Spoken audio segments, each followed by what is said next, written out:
Chers amis, bonjour. Nous sommes le lundi 27 juin 2022, il est 8 heures. Quelques news de l'Arménie, de l'Artsakh et de la diaspora arménienne. Arménie, donc le sud de l'Arménie, la ville de Kapan, dans le Zangezur, dans la région de Sionik, a, a fêté le 1111e, donc plus d'11 siècles, l'anniversaire donc du complexe monastique de Vahanavank.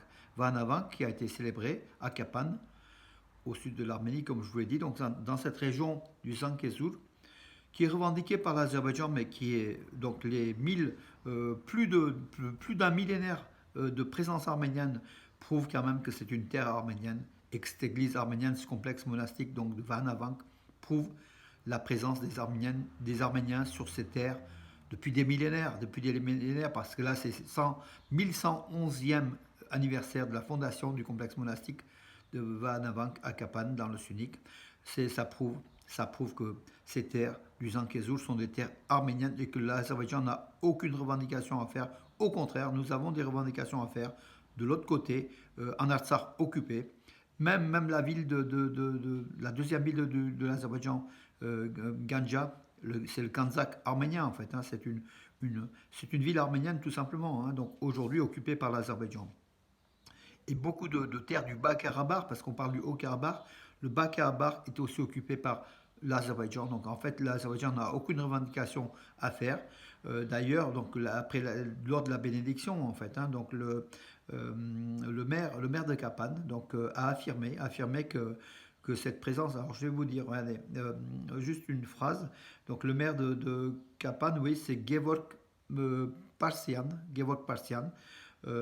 qui a affirmé donc l'ennemi déforme plus d'une fois les faits historiques évidents en utilisant notamment le terme de Zangezur en affirmant que ce sont des terres historiques de l'Azerbaïdjan.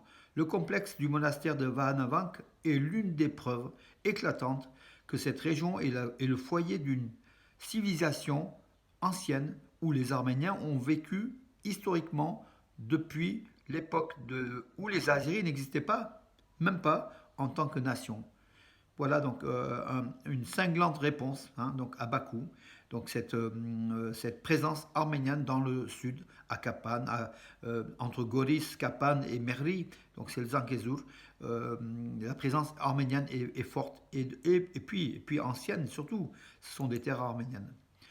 Voilà, donc historiquement, il n'y avait même pas à prouver, c'était une évidence. Hein. Donc aujourd'hui, les déformations de l'information, les déformations de l'histoire, la désinformation de Bakou bat son plein, et on le sait, hein, c'est une méthode dictatoriale d'Aliyev. Et puis de tous les dictateurs azéris qui ont essayé de récupérer l'histoire, alors qu'ils n'ont pas d'histoire réelle. Hein. Donc l'Azerbaïdjan n'a pas d'histoire. Elle essaye de récupérer l'histoire des Arméniens pour s'approprier, pour l'azériser tout simplement. Voilà. Le plan gouvernemental arménien prévoit la rénovation de 500 km chaque année, donc des routes d'Arménie, hein, donc des rénovations, pas des nouvelles routes, hein, parce que ça coûte très très cher, vous le savez, mais des rénovations au moins de l'asphalte.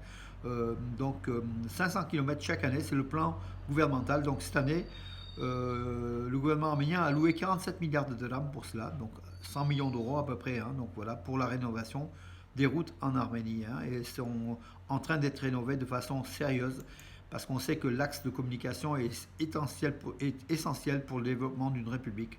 Développement des communications, développement du tourisme, développement de l'économie, et puis le développement tout court. Hein. La route est quelque chose d'essentiel, mais ça c'est une évidence. Hein.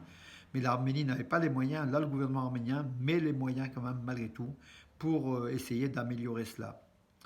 En people, donc on s'intéresse aussi aux people bien sûr, et à Siloucho. Siloucho qui avait terminé en 2008 à l'Eurovision. Donc 2008, elle avait représenté l'Arménie avec Kele Kele.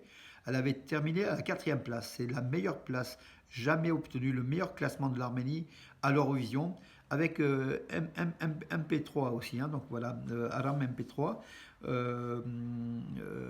Arman,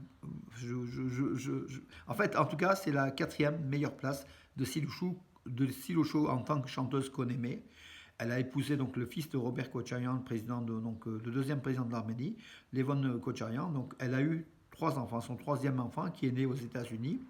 Elle a choisi le nom de Zabel. Zabel, donc, et elle explique pourquoi. Zabel, c'est en fait, c'est une contraction, pas une contraction, en fait. Dans Zabel, il y a Suzanne et Bella. Suzanne, c'est sa maman, hein. Suzanne Margadian, c'est la maman de Siloucho, qui est chanteuse aussi, hein, voilà, connue. Et Bella, c'est Bella Kocharian, en fait, l'épouse de la première dame d'Arménie entre 98 et 2008, voilà, le temps de la présidence de Robert Kocharian. Suzanne et Bella font le prénom Zabel de leur fille, en fait, hein. Voilà, donc troisième enfant de la famille de Siloucho. Ce sont des people, on en parle, hein, qu'on n'aime pas, mais en tout cas, moi, je l'aime en tant que chanteuse. Je n'aime pas trop en tant que politique, donc faisant partie donc de la famille Kocharian, mais ça lui appartient, c'est personnel et ça, je juge pas. Euh, voilà, il faut aussi accepter de parler aussi de nos vedettes, parce qu'en fait, ce genre d'informations, vous savez, quand je mets des informations, on me dit, enfin, les gens veulent bannir le nom de Siloucho, alors qu'en fait, en tant qu'artiste, un nom ne peut jamais être banni. On l'a aimé, donc pourquoi aujourd'hui enfin, mettre une croix sur son nom parce qu'elle a épousé donc le fils du président arménien qui n'est pas aimé, hein, qui a aussi dilapidé l'Arménie. Mais c'est un fait aujourd'hui. Donc Silou Chouet, c'est une chanteuse, c'est une vedette. Il faut qu'on en parle. Elle fait partie des vedettes arméniennes qui a représenté l'Arménie. Tout simplement, hein. Il faut aussi, comment dirais-je, on va pas refaire l'histoire, on va pas comment dirais-je, nous enlever de nos pages d'histoire des pages qui nous conviennent plus aujourd'hui. À l'époque, elles nous convenaient, on laisse telle qu'elle. On apprécie la vedette, donc Siloucho, qui est une people, hein, qui est d'ailleurs une fille très très agréable, hein, donc elle est très très spontanée, très, très agréable, et puis une très très bonne artiste, hein. Elle est née dans une famille d'artistes de toute façon, hein. Voilà, je ne vais pas faire la plaidoirie de Siloucho, mais en tout cas, elle fait partie du monde arménien et des people, et on en parle, et c'est normal. En sport, bonne nouvelle. Donc, bonne nouvelle. Chris Jones, Chris Jones, je crois qu'il est d'origine américaine, mais il est nationalité aussi arménienne. Il est membre de l'équipe d'Arménie de basket. Voilà, il va rejoindre l'Arménie d'ailleurs à Malte aujourd'hui ou demain pour participer au tournoi européen, donc des pays, championnat européen des pays faibles, des pays contre Saint-Marin et contre Gibraltar. L'Arménie a deux rencontres, donc à Malte, en basket, hein. Et Chris Jones, figurez-vous, est devenu champion de France avec l'Asvel Villeurbanne, enfin Lyon-Villeurbanne. Ils ont battu Monaco donc samedi. Et l'Asvel est devenu champion de France. Et avec Chris Jones, il faut le savoir, qui fait partie de l'équipe d'Arménie de basket, hein. Et ça, on est content, on est fier. D'ailleurs, son entraîneur ou son propriétaire est Parker, hein, donc voilà. Mais voilà, donc un basketteur champion de France.